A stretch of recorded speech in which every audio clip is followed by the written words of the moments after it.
இன்னைக்கு உருளைக்கிழங்கு ரோல் எப்படி செய்யறதுன்னு பார்க்கலாம் வாங்க. 10 பீஸ் பிரெட்டை நான் ஓரெல்லாம் கட் பண்ணி வச்சிருக்கேன். 3 உருளைக்கிழங்கு வேக வச்சு தோல் உரிச்சு வச்சிருக்கேன். ஒரு பெரிய வெங்காயம் பொடியா கட் பண்ணது, 2 பச்சை மிளகாய் பொடியா கட் பண்ணது, அரை டீஸ்பூன் அளவுக்கு கரம் மசாலா தூள், 1/4 டீஸ்பூன் அளவுக்கு சீரகம்.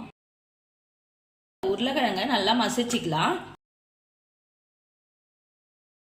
1/4 டீஸ்பூன் அளவுக்கு சால்ட் சேர்த்துக்கலாம்.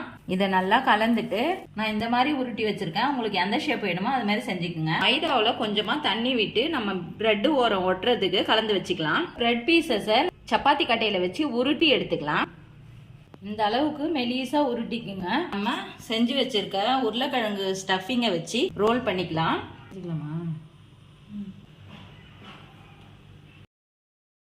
எண்ணெய் ஊற்றி சூடு பண்ணியிருக்கேன். இதை சிம்மிலே வச்சுக்குங்க. சிம்மிலே வேக வச்சுக்குங்க. அப்போதான் கிறிஸ்பியாக இருக்கும். இந்த அளவு கோல்டன் ப்ரௌன் ஆன பிறகு எடுத்துடலாம்.